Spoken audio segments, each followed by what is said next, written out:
Yo, YouTube, what's up with your boy? Sports and Fitness Rants. I'm back, guys. Click that like button. Subscribe to my channel. What's up, y'all? Welcome back, guys. Welcome back. Got another great video for you guys today. As usual, you guys know the deal on this channel. We must continue to set the record straight, stop the lies, stop the narratives, stop them from rewriting the history. You guys know the deal, man.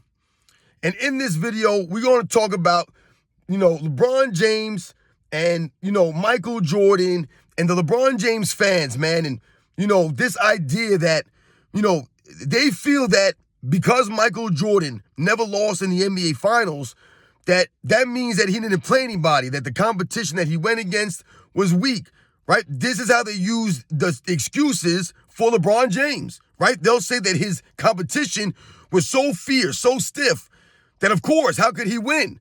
Right? Oh, Michael Jordan didn't have to face the teams that LeBron James faced, right? So we're going to talk about Michael Jordan, the finals competition, and how it really wasn't weak like they want you to believe. Once again, trying to rewrite history and bend reality.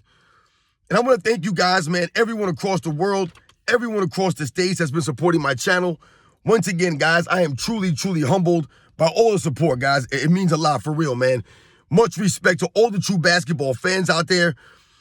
You guys, man, like I said, man, you guys commenting, liking my videos. Like I said, I know my videos ain't fancy, they're not flashy, but you guys know what it's about, man. It's about the facts on this channel. Setting the record straight. And you guys know what to do. Turn the volume all the way up. Hit that play button. Remember, these videos are for educational purposes. And let's roll. So, yes, guys, man, like I said, the LeBron James fans, they're a weird breed, man. They don't seem to really make any sense. Nothing really adds up with them. And, when they talk about Michael Jordan, it really astonishes me that all these years later, people are actually trying to tear down Michael Jordan's 6-0 record in the NBA Finals. The crazy thing is that Michael Jordan's 6-0 has become underrated. It really has. With a lot of these people, these fake fans. I told you they're not real fans of basketball, man. Because I think most real basketball fans can appreciate what that 6-0 represents, and that indeed Michael Jordan's competition was fierce. He wasn't out there going against the plumbers and the taxi cab drivers. Michael Jordan wasn't playing on a super team, right? Michael Jordan wasn't playing against weak competition in the NBA Finals. Those are the facts. Michael Jordan being 6-0 in the NBA Finals goes to his greatness. I've always told you guys what? Michael Jordan is known for raising his level of play. Raising his level of play. He beat his opponents at their own games. That's what Michael Jordan led the Chicago Bulls to do in the NBA Finals. Him being 6-0 is not some kind of fluke, right? It's not, something that could be, like I said, excused because he didn't play anybody. So what do the LeBron James fans do? They excuse Michael Jordan and make excuses for LeBron James by saying that he played against better competition. Michael Jordan didn't face anybody like LeBron James faced. But when you really think about it, you watch the games, you watch the players that played in these games, you study their careers, what you'll find is that Michael Jordan, the Chicago Bulls, played against some of the best teams to not win championships in the history of the game. They played against stiff competition, not only in the NBA Finals, but leading up to the NBA Finals. Going against all-time great players on really good teams, coached by really good coaches, in a really good era, the golden era of NBA's history. So when we think about Michael Jordan, the Chicago Bulls in the NBA Finals, oftentimes you'll hear these people say, the naysayers, oh, Michael Jordan, the Bulls were always the favorites. They were the favorites to win the NBA Finals every single year. And that's not the reality, ladies and gentlemen. That's not the facts. So we think about 1991, right? The first time the Chicago Bulls would win an NBA Finals, win a championship. They were not the favorites going into that NBA Finals, guys. They were not. And I told you guys, I posted that screenshot of that newspaper article from the 1991 Finals, going into that Finals. All the advantages went to the Lakers except for Michael Jordan. That was the only advantage that they were giving the Chicago Bulls. Their head coaching, they gave the advantage to the Lakers. That's right. They gave the advantage to the head coaching to the Lakers. Mike Dunleavy. All the Lakers had all the advantages. James Worthy over Scottie Pippen, right? They were taking Magic Johnson, like all these things. They were the favorites going in. A lot of people were picking the Lakers. Why? Because of the experience of a Magic Johnson. Some of the other players are Worthy, a Byron Scott. Some of the players that were on that team, they had the championship pedigree. No, Kareem Abdul-Jabbar was not there anymore, but the Lakers were still very formidable. Remember, they beat the number 1 seeded Portland Trailblazers in the Western Conference Finals that year to go to the NBA Finals. And I believe the Portland Trailblazers won 60 games that season. They beat them in the Western Conference Finals. Magic Johnson was runner-up to the MVP that season. Runner-up to the MVP after coming over back-to-back MVP seasons. The Lakers were not washed up. James Worthy was still very good. Byron Scott was still very good. You had an up-and-comer in Vlade Divac. You had someone like a Sam Perkins, who was a big man that could stretch the floor, right? One of those stretch fours. They had a very good team, well-rounded team. They had the experience, and they were the favorites going into that finals, not the Chicago Bulls. And after the first game, when the Lakers won, right, off a last-second shot by Sam Perkins, there were a lot of people saying it was going to be the experience, the leadership of Magic Johnson to close the games out against the inexperience of Michael Jordan and the Chicago Bulls in their first NBA Finals. No one on that team had any experience. Not one player had ever been to an NBA Finals before. And you could tell in that first game, a lot of Michael Jordan's teammates, they were rattled, right? They were starstruck in the moment. The Lakers won that first game. And a lot of people were saying that's what was going to happen. Think about Game 3. I've talked about this game many times on this channel, guys. Game 3, man. The series tied 1 game apiece. The Bulls are down by 2 points. Scottie Pippen fouls out the game, right, late in the game. The Bulls are down by 2 points with like 9 seconds left. Michael Jordan has to hit the shot, send it to overtime with 9 seconds to go, and then carry them to a victory in overtime. But if Michael Jordan doesn't do that, they go down 2-1. And all of a sudden now, the Bulls are down 2-1, going in LA. They don't have the experience. But Michael Jordan was able to what, guys? Raise his level of play. Hit that shot. To me, that's one of the most difficult and clutch shots that Michael Jordan's ever hit in his career. That shot over Vlade Divac at the end of Game 3 in regulation and send it into overtime, guys. That shot is huge. The degree of difficulty on that shot, insane. In his first NBA Finals, that's what he had to do. And the Bulls were going to win that series. That Lakers team was very good, and that Bulls team was very good. But it was Michael Jordan leading them. Not shrinking in the moment in his first NBA Finals. Not folding up in that Game 3 when Scottie Pippen fouled out. He raised his level of play, and he out Magic Johnson at NBA Finals.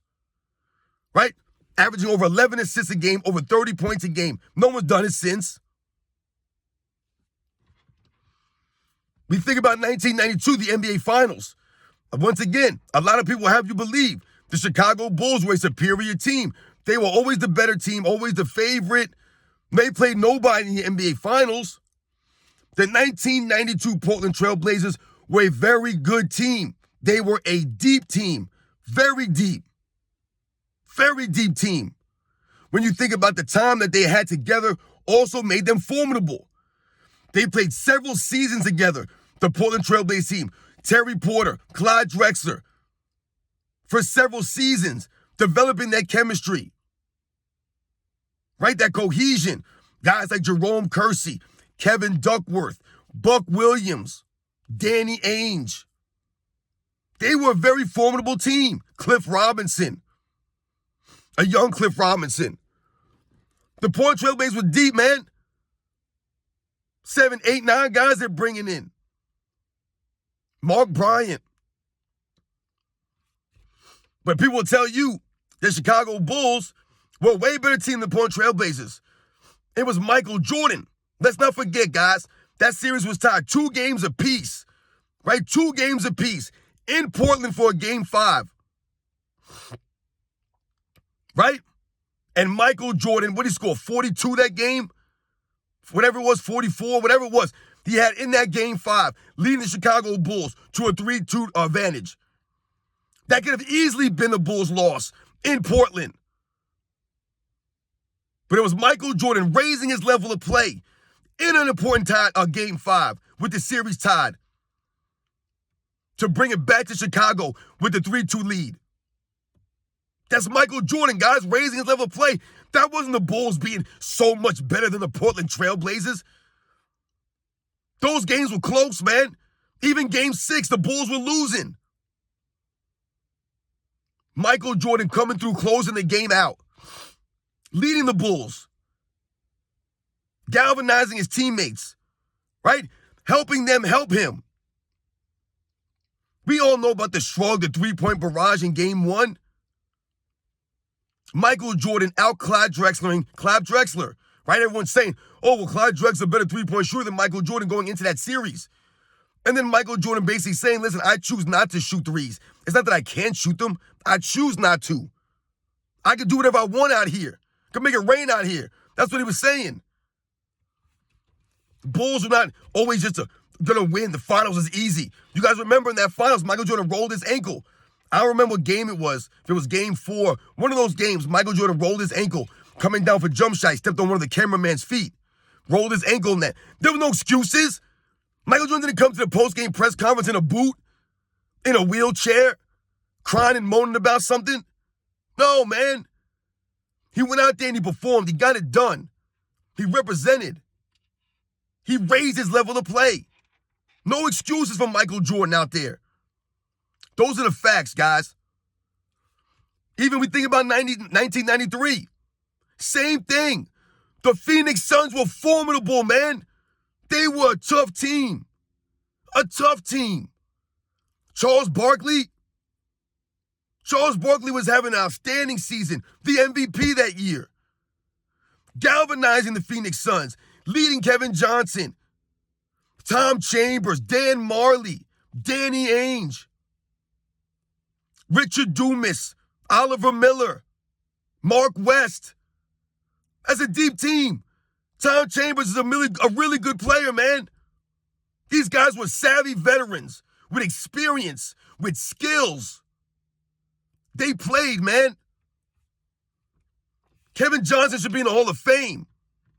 One of the great point guards of that era.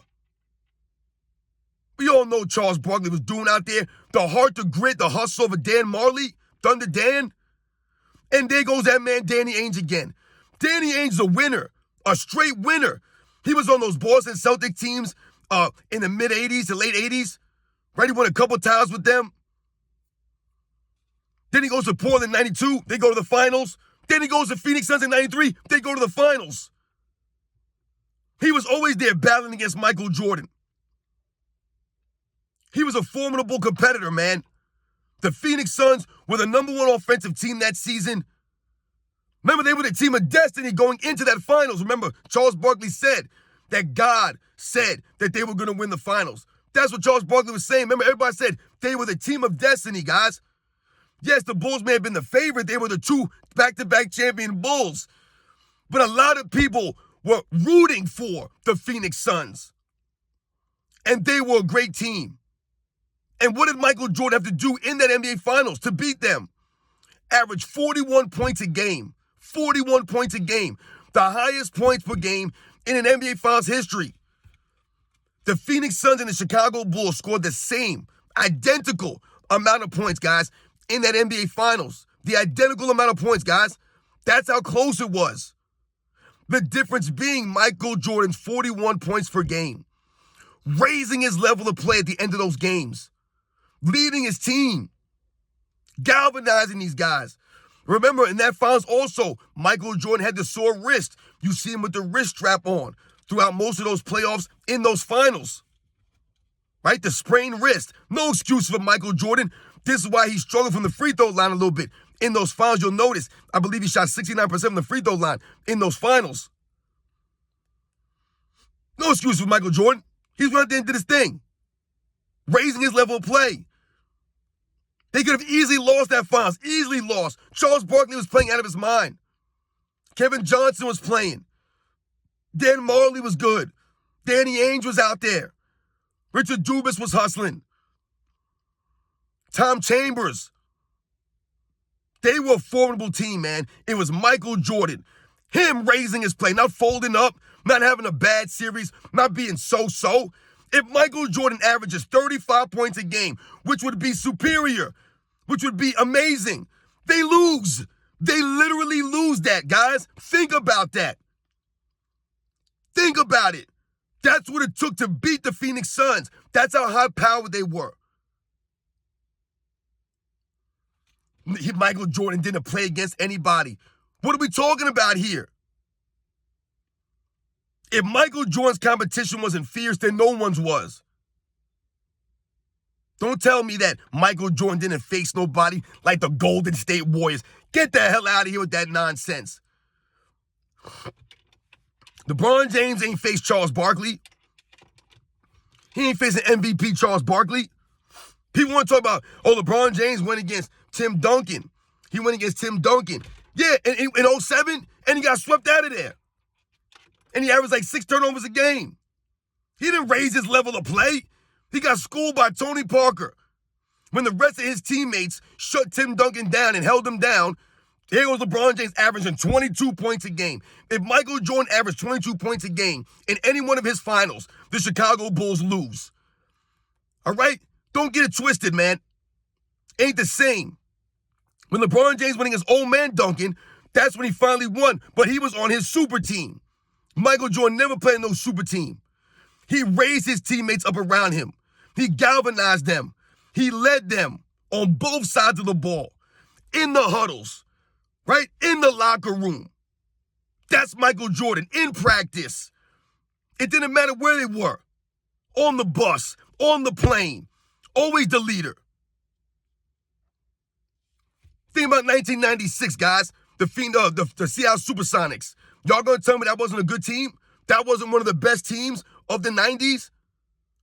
One of the best teams to not win a title? What, they win 64 games? One of the best perimeter defensive teams? When you talk about a Gary Payton, a Nate McMillan, a Hersey Hawkins, right? The shot blocking ability of a Sean Kemp. Come on, man. The Seattle SuperSonics were tough. And they played in that tough conference, man. Every year, these teams that the Bulls played in the finals, they were battle-tested, man. These were battle-tested teams. The Lakers in 91 weren't battle-tested. Yes, they were. Magic Johnson was there. James Worthy was there. Byron Scott was there. It was the Lakers. They had just won in 88. Like, what are we talking about here? People act like the Lakers hadn't won championships in years. Magic Johnson was a back-to-back MVP going into that season. Like, this is insane, man. The 92 Trailblazers were battle-tested, man. They were going against all these other teams in the 90s. They were battling against the Lakers. They were battling against the Rockets and the Spurs and the Phoenix Suns. Like, these teams were beating each other. The Seattle SuperSonics with Gary Payton and Sean Kemp, man, were a tough team. That was one of the scrappiest finals I saw the Bulls in. Straight scrappy. Michael Jordan had to out-grit and out-hustle Gary Payton in that finals. Out-hustle a Sean Kemp. That's what the Bulls did. It was Michael Jordan leading them, right? Always constantly getting in Dennis Rodman's face, telling him to get him to pay attention, get back focused. That was the leadership of Michael Jordan. Michael Jordan understanding he was struggling shooting the ball in that finals, right? They were playing tough D on Michael Jordan, making him work. Gary Payton, right? Detlef Schrempf, Hersey Hawkins, Nate McMillan. They made him earn it. So what he started to do, drive to the basket, put these guys in foul trouble, put the pressure on them, get to the free throw line, and dominate that way, right? Get the assist, finding Luke Longley for shots, finding Tony Kukoc, hustling on the boards, helping Rodman out, and playing that lockdown D on a Gary Payton, on a Hersey Hawkins, shutting these guys down. That's what he did in those finals, leading the Bulls by example, raising his level of play, finding other ways to impact. He didn't have to average 40 in that series. He had to out-grit these dudes, out-hustle them, dig deep. Remember, that was the reckoning, 1996. 97, 98 against the Utah Jazz. You're telling me that was easy? The flu game in 97, the series is tied 2 games apiece, guys. That's game 5. A lot of people do not mention that. It's very important. That was a game 5. A game 5. The flu game. In Utah. Everyone was picking the Jazz to win that game. The Bulls were in trouble, man. But Michael Jordan dug deep. And he scored 39 points that game. And he essentially hit the game-winning 3 in that game in the final seconds with like 20 seconds left to go. That's Michael Jordan, man. Raising his level of play. If he didn't raise his level of play, they easily lose that game and probably the series. The Jazz had one of the best home courts in the entire 90s. Their home court was formidable. The crowd was nuts. That's why Michael Jordan recognized them in the post-game. When they won the title, I believe that was 98. Might have been 97. I think maybe it was 97. When they won it in Utah. It might have been 97.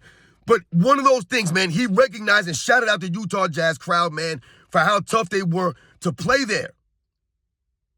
Man, the Utah Jazz were good. Once again, John Stockton, Karl Malone, Byron Russell, the Jeff Hornaceks, right? Chris Morris, Howard Isley. They were just Jerry Sloan, the coach. These guys were a well-oiled machine, man. They executed. And Michael Jordan, the Bulls, out-executed them in those finals. The execution, right? The precision of Michael Jordan. Even not feeling well, he was still able to execute down the stretch for the Chicago Bulls. And we all know he closed out in 1998.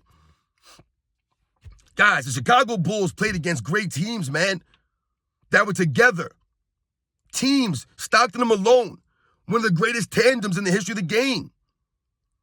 These guys were beating really good teams in the Western Conference to get there.